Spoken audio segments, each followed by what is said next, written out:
Check the mic and make sure it sound right, boy. So welcome everyone to the group chat brought to you by Overmark. I'm here today with Emmanuel. What's up, Eman? Hello. Nice to be back again. Hope you guys have been having a productive, fruitful week. Today we are going on a very serious debate. So I think a lot of you guys are taking pure chemistry. Okay, either that or combined chemistry. Because that is one of the compulsory sciences. So when I say most of you guys, I kind of mean 99.99999% of you guys. I do know, right? I used to have one student, right, who actually dropped chemistry. So he only had one science at O levels, and this was allowed.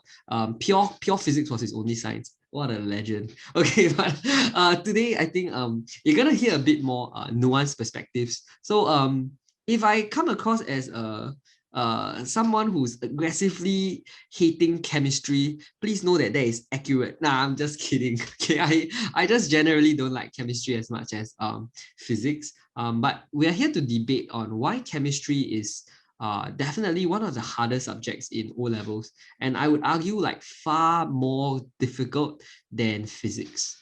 So first and foremost, let me give you my take on chemistry. So the reason why I don't like chemistry so much is because I never quite understood first of all, like how like certain things occurred. So it wasn't like physics for me, right? Because you know physics, when your teacher explains it to you and you understand it, you truly understand it. There's no like gaps. So in chemistry, however, I felt that there were like plenty of gaps.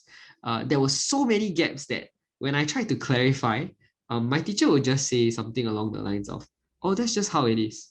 And I would definitely be extremely puzzled at like, huh, what do you even mean by that's just how it is? So I'll give you one example. Okay, so you all remember there's this topic called QA, qualitative analysis. Right, there was called QA, right? Yes, okay. So QA, whereby you identify the elements inside a particular mixture, or you identify the elements based on the colors or something like that. Wow, it's been a while since I've been discussing chemistry, but I hated that topic because it didn't make any sense. Why is copper blue, bro? What are you gonna tell me? Because what, the sky is blue and copper is like part of the sky? No, no, definitely not, right? So a lot of things like that just threw me off, and I really ended up disliking the subject from the get-go. So all the way to A levels, right, I actually only took one science, which was physics, and that was perfect beauty. I found it like amazing because everything I studied, I truly understood to a deep level, and I kind of like studying in that format so that there's no gaps in logic lah. But generally, I feel that chemistry is extremely important. So to most of you who are going to JC eventually, you probably will take PCME if you're in the science stream. So well, for the rest of you guys who maybe dislike chemistry as much as me, maybe you can consider taking PME, which is what I did in JC. So physics, math, and econs. And those were enough to get me to wherever I wanted to be. So I knew that I did not want to have a career related to chemistry. I certainly did not want one. And so physics alone opens many paths to you. So you could go to engineering, and most of the engineerings would accept just physics and math. And you can also go to computer science, which doesn't require any chemistry at all. Okay, but generally, yeah. So what do you think about my comments so far, Darrell? Are you trying to catch these hands?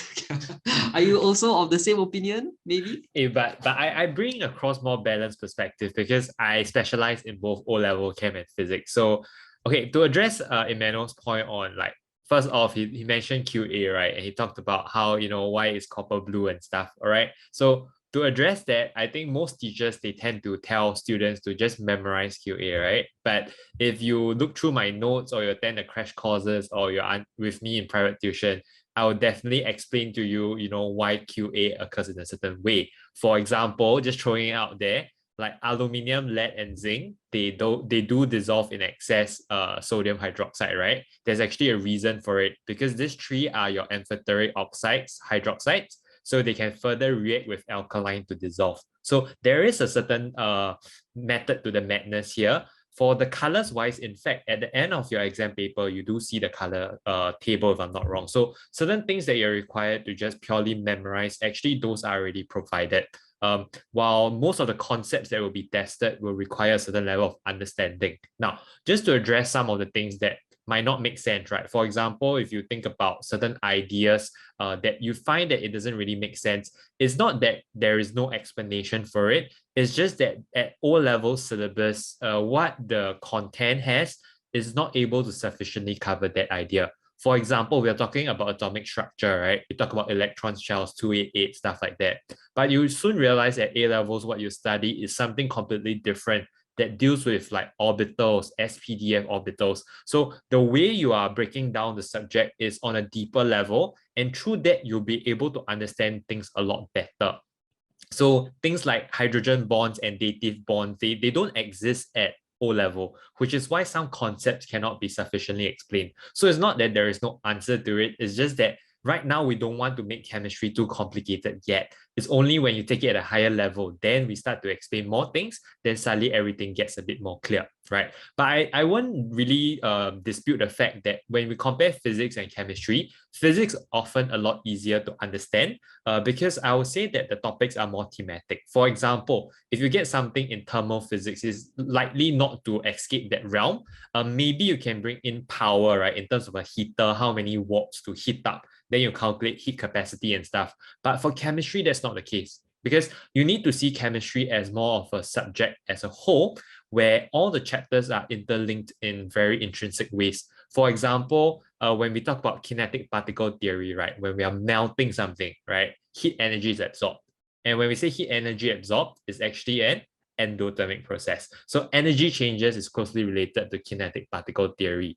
Rate of reaction might be related to mole concept because limiting reagent might limit how your rate of reaction graph goes. So there's a lot of interrelation between the chapters, between redox and electrolysis as well. So the difficulty students face, right, and often one of the most key thing that I notice is that students have a hard time determining what concepts being tested because while the question might look like redox, is actually more on an electrolysis half equation, something like that. So that's why sometimes students tend to struggle. So if you're struggling with chemistry, one of the more important things you would want to do is that when you look at a question, do you know exactly what concept is being tested? Because if you're able to answer that, 50% of the battle is won. The next 50 is just you need to apply that concept and solve things. So to set a bit of context here, I think what Emmanuel said has some validity to it, but I hope I debunked the idea on why certain chemistry concepts cannot be explained. And I also want to go back to the point on how important chemistry is because 99.9% of you will be taking O-level chemistry, be it at combined or pure level. And if you're moving on to JC, you will have to take chemistry if you're going to the science stream because you can't take physics and bio, right? So chemistry in itself is, I mean, yes, technically you can do a hybrid like what Emmanuel did, but that's a rare case, I'll put it that way. So chemistry has still its importance. I myself, I took triple science. So I went across the three realms, right? Bio, physics, chem, right? And how we look at the cool thing about chemistry is that it has a strong overlap in the other two sciences. For example, in physics, when we talk about a kinetic model of metal, changes in state, right? Solid, liquid, gas, you realize, hey, that's actually the same thing in chemistry, right?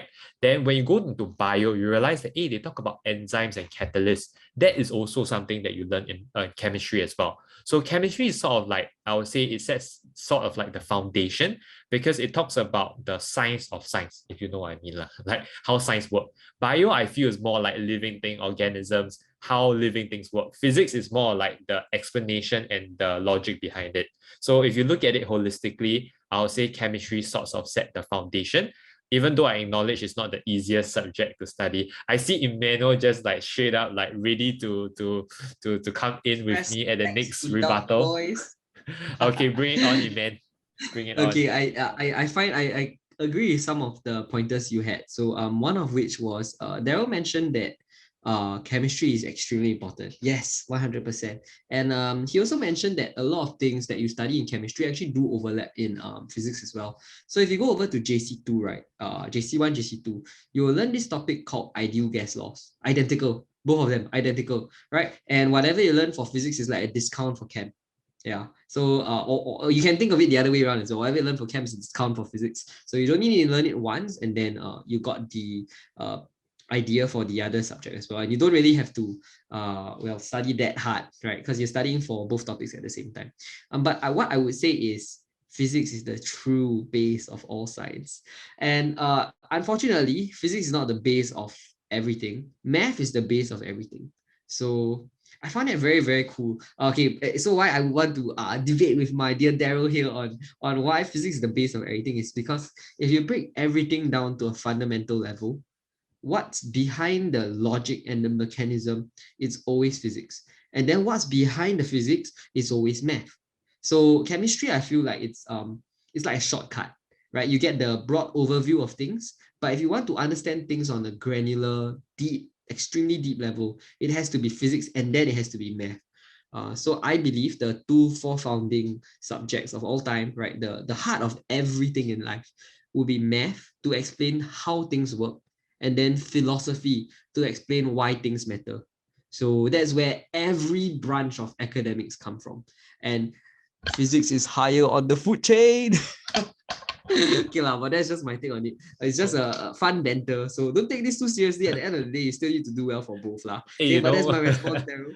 Yeah, I mean, I love both chem and physics. I just, yeah, as Emmanuel was talking about this, I was just like really, really lost because on a personal basis, we are talking about Tesla, right? Then we were like saying that, but actually, you think about what Tesla is doing. If you're, for those of you that know the company, they're trying to transition the world to sustainable energy, right? So a huge part of what they're doing is through engineering, and the engineering is really based off physics. But for example, their battery technology would require not only physics, but understanding of how the chemistry works as well. So I was just like a bit lost when we were talking about this subject. But okay, anyway, today's episode was meant to be more of debunking some common misconception or like how to do well for chemistry. So I just wanted to set some context and throw out some tips in terms of how students who are struggling with this subject can approach the subject in a slightly different way. So the first thing that I want to emphasize here is that chemistry is not a subject that you can memorize. I myself, I took bio, right? Bio, to a great extent, you can memorize and do well, right? Because you just need to hit the keywords, answering technique. But for chemistry, you need to realize based on how the questions has been set over the years, especially in more recent years. Even for physics, the same thing happens whereby it's more of the application of your knowledge rather than a regurgitation, which means they're no longer asking you to say, or regurgitate word for word how to solve this question. We're moving away from that really. Questions will be asking you to apply your knowledge to those questions, which means that understanding is key here.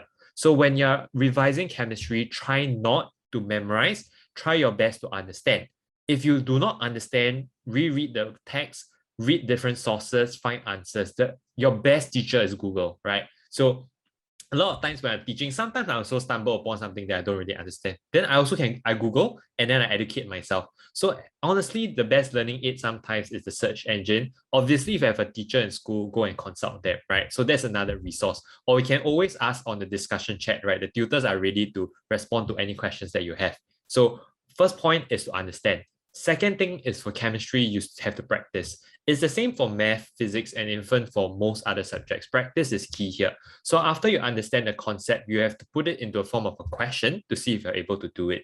So a few things you need to check when you're doing a practice is you need to check whether when you see the question, you know what concept is being tested.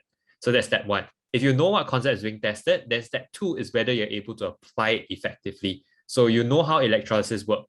Now, you're going to try whether you can do it in a form of a question. Then through these questions, you'll then find the holes in your understanding, and then you can come in and say, okay, this is where I'm weaker at. Like I'm not good with electroplating setup for electrolysis. Then you might want to revisit the concept and try similar questions. So that's how over time you build that your mastery for the subject. And the more you learn the subject on a deeper level, you'll come to appreciate it more in the sense that you'll find that, hey, actually, yeah, everything is kind of related. Haber process is actually just extension of rate of reaction in terms of how temperature and pressure affects rate of reaction. Then you'll be like, oh, then your mind equals blown, right? Then you'll learn that, oh my God, that's related to mole concept. Then you start to see chemistry in a different light, whereby, hey, it's actually not so topic by topic, but more thematic, the way I put it. Then you'll start realizing that actually, it's not that difficult, chemistry. So chemistry is difficult for people that don't know it well. But the moment you know it on a certain level, a moderate level, suddenly everything will fall into place. So a lot of students struggle with chemistry because firstly, they're studying it independently as chapters. And when you're weak at each individual chapter, you can't really draw the link, then everything gets harder. Something else I want to address is the fact that now our common last topic is being removed, right? So for chemistry, the entire organic chem is gone. For physics, only electromagnetic induction. That's like, okay, it's a big topic, it's a difficult topic, but it's gone. But it's not like the whole electromagnetism is gone. For chemistry, Was my favorite topic. your whole organic chem is gone. Mind blown. That's like 20% of your syllabus removed. Now you have all the time to focus on your remaining subjects, and this one now becomes so much more important. All the more you should spend your time to understand the concepts, because trust me, they will be setting more challenging questions just to cover up what you are missing out in organic chem. All right, so I think I touched on enough tips on how you can approach chemistry and how you can do better at it. Now, back to Emmanuel on maybe just one last point, but I'll put it that way, in terms of during your time as a student, what was it that you struggled the most for chemistry, and what was your biggest takeaway from that in a sense? Okay, but before I get to that, right, I just want to voice out the changes to your papers for O levels is going to have a lot more weightage. So this is a cause for concern. So actually last year, right, they still give you the same period of time to solve the paper, but some of my students at our center, they actually got their A1, but they told me, right, that they finished the paper just on time. So I need you guys to be a bit like scared lah. Okay, so I can't remember how rigorous the chem papers were. I haven't done them in like God knows how long. Okay, but for the chem papers, right, you have to really time yourself, because okay, physics, my students don't ever have issues with time management because I drill them like crazy, and then they do like one paper every single week, so there is no stress on that already. And like they always finish early and they just submit the paper and say, okay, man, can I go? Then like I know they are time ready. But I think for chemistry is going to be a bit of a bit of a struggle. So if you are finding yourself not being able to complete the paper or struggling for time, including the organic chem questions, then you really have to speed up. So please take this as a warning. Go and time yourself for your papers. It's very crucial, because you don't want the worst case where over prepared students, which are, you have to have the impression that those from the elite schools, right, they're gonna get the A's, right, because they're over prepared to the point that now when they have no organic chem, they have time to check, recheck their paper multiple times before they submit it.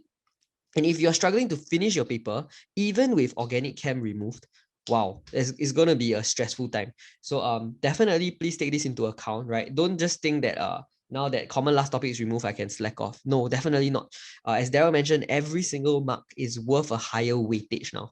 Okay, so go and put in the effort. And if your MCQ is out of 33, right, frankly, right, it's frightening, because the weightage has been risen by like, wow, 1.2%, right? It's now 20% around there, more important. And so you have very few questions to pull you up above the average or the median mark. So if you want to get the A, right, wow, you gotta be on your A game. You gotta be perfect, right, in terms of your execution. So yeah, take this into account lah. Okay, and then yeah, to answer Darrell's next question, what did I struggle with in chem? To be very frank, I feel that chemistry was a struggle because I had no real deep interest in it. I did like how it was a very systematic subject. So systematic in the sense that they are quite confined to their own topics, and when you sort of get a feel of those topics, then you'll be able to do well for those. The things that I struggled with, on the other hand, would be very strange like random questions whereby they're not conventional anymore. You know what I mean? Like for physics, right? No such thing. Like there's literally no such thing whereby they test you something that is out of the blue. It doesn't work that way, because you already have the concept. Once you have the concept, you conquer the question because you understand what they're trying to test. But in some cases, right, for chem, right, especially I think amphoteric and just certain weird reactions, right? If I'm not wrong, right? Okay, I can't remember the details, and I haven't touched chem in like 10 billion years. Okay, but last year for practical, right, for chemistry, a lot of my students they were telling me that, wow, the chem practical was so crazy because the reaction was what I can't remember exactly, Darrell. This is not my domain, but they were saying that the reaction was not something that was commonly tested, and it was a very strange reaction where it's not a simple ionic bond, something along those lines, like, and the formation of the salt was just weird. So that's what I hate. I absolutely hate about chemistry, because the schools and the subjects don't quite cater to that. Like, there's no like formal logic to follow anymore.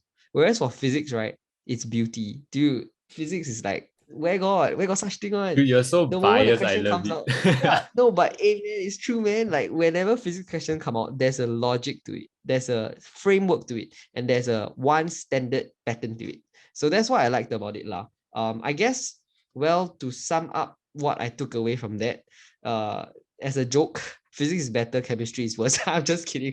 Okay, but in a more serious note, I'd say that, well, I think that I guess my takeaway is, in order to prep for those kind of questions, exposure is important. So I also tell my physics students nowadays, like, there are certain questions whereby they are exposure-based questions, where it is so extremely likely that if you've never seen this question before, you cannot come up with the answer on the spot. It's like near impossible, because you wouldn't have seen the question type before. And this even happens for physics as well, right? But it is one of those 1 to 2 mark question where it's very like, it's not the bulk of the paper. Even if you lose those marks and you get everything else correct, you're kind of guaranteed an A1, right? So that's fine with me lah. But for chemistry, like, it happens more frequently. So that's what I didn't like about it. Yeah. That's my takeaway lah. So end of the day, if you are trying to prep for those, then study more, be exposed to more prelim papers, be exposed to more questions. So that would cover the gaps in the syllabus, I guess. Okay, I would say gaps in the syllabus, but I think Darrell will fight me on that. What do you say, No, Darrell? no, but man, I think what you raised here is very relevant. And it was leading on to one of my last point on the fact that if you have your TYS near you right now as you're listening to this podcast, go and take it out. I want you to flip through more on the section B questions, and you know exactly what Emmanuel is referring to. Because right now, what we're trending towards for chemistry is, like I say, it's not the regurgitation of knowledge, but the application of it. So if you go and look at more recent years, 2016 paper, there is this thing called aldehydes, right? Like, never hear it before, right? But aldehydes was actually something that is in the A-level concept, whereby it's an intermediary between alcohol and carboxylic acids. All right. So you're like, I never studied this before. But the truth is that it's not a gap in the syllabus, because what they're testing you within the questions are things that you actually learned. So think of this more as like a comprehension in English. They give you a passage of text, right? You're supposed to study the text, interpret it, and then answer the questions. The questions you're required to answer, everything will be tested from your syllabus. But that doesn't discount the fact that the context of the question is something you might not have seen before. So this is where chemistry is moving towards in recent years in terms of exam trend. And how can you overcome this? As Emmanuel has correctly pointed out, is exposure. So you need to do more questions. Those in your TRS, you have to try. You need to be comfortable doing questions that you have not seen before, yet applying knowledge at O-level standard from the syllabus itself. This comes in prelim papers as well, because prelim papers, schools tend to set questions that are a little bit harder out of context, like what we'll see. So these are the kind of questions to help you prepare, though nobody can fully prepare for what question will come out, because it's so varied, right? There's so many ways to set a question.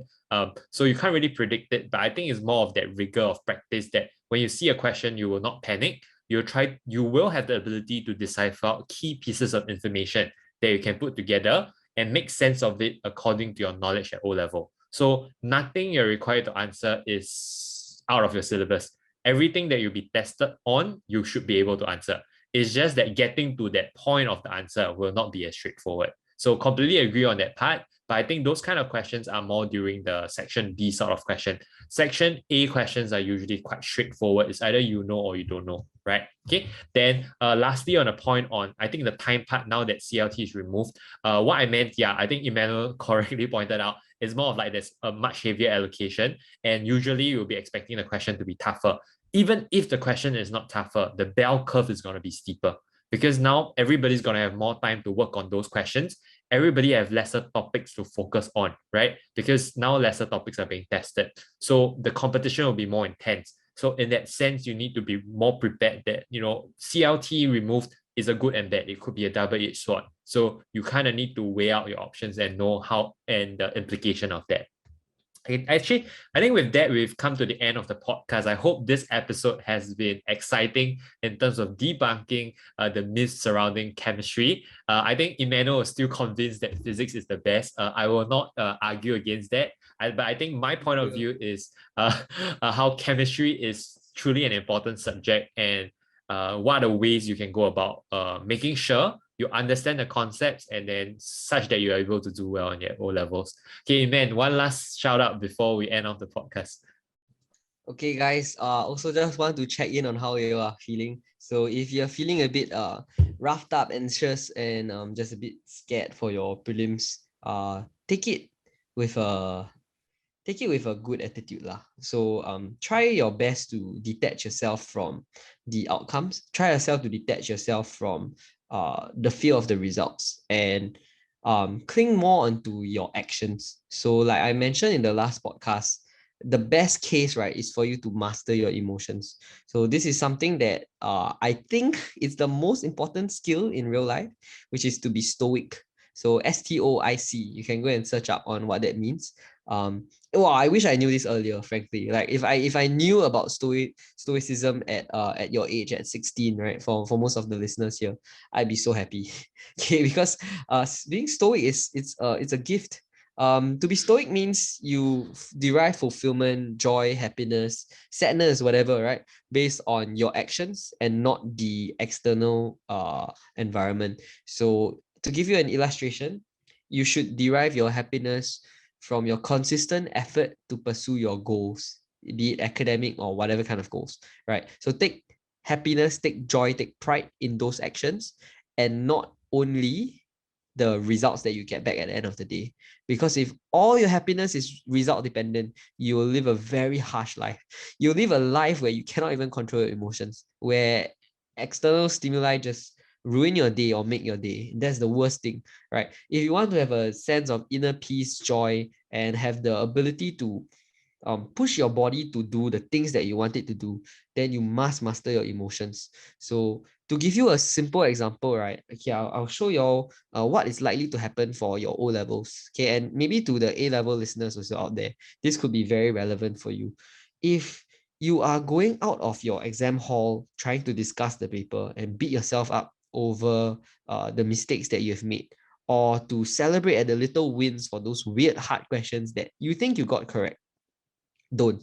Okay, don't do that. First of all, stop it, get some help. You know what I mean? Stop it, get some help. Okay, why do I say that? Because you are not being stoic. You are letting your emotions overcome your game plan, and you are not following the strategy, right? The strategy is to make sure that you are having the maximum output and maximum effort put into the right areas of your life, which is to study for the next exam. Okay, the worst thing you want, right, is to screw up so badly on one exam, which everyone else also screwed up, right, and not be able to focus on your next paper. That's heartbreaking. So master your emotions, right? So many times, right, a lot of my students for their prelims, promos, right, they freak out. They're so nervous, they freak out, and they cannot control their emotions. And they are so intelligent. They're so intelligent. It's not a problem of intellect or preparation. You just don't have control over your emotions. How are you going to do well? Now, extrapolate this to real life when you're an adult, when you're in your working environment, or if you run a business or something like that, and small things affect you. You have to have the maturity. You have to have the control over your emotions to take advantage of the opportunities around you and to make the best use of whatever happens to you. You can only do that if you start developing control over yourself today. So I hope that, okay, this wasn't too random. Like, Emmanuel, what the hell, suddenly discussing philosophy life. Okay, no, because I feel that this was very important and it's extremely relevant now that you're 9 weeks away, right? I want you to bear in mind that you should be trying to optimize to get the most out of the opportunities around you, and not to just feel extremely happy, feel exuberant, or feel depressed and sad about the outcomes. So that would be my, I think that is honestly something I would have loved to hear when I was Sec 4 lah. Okay, and J1, J2 if you are listening. So that's it from me. Anything left to say, Darrell? Wow, I think that was real deep. I think we should do an entirely new episode, like different separate episode on this. I think this is something so true. And when you were speaking, even some points hit hard for myself in terms of how sometimes I let my emotions get the better of me. But I think for all our listeners out there, I think that's a super important point. Like focus on what's ahead, don't focus on what has happened. So something that I always tell my students is after the exam, there's no need to compare your answers, feel good, feel bad, focus on what's next, right? So there's a lot of things we want to look forward to. But I think I won't drag it out too long here. So I'll just end off the podcast here. So thank you so much for tuning in. For those of you on YouTube, remember to give us a like. If you're not, please subscribe to our channel as we continue to bring you great quality content. With that, we come to the end of today's podcast and we'll catch you in the next one. Bye everyone. Cheers, bye-bye. Sound right, boy.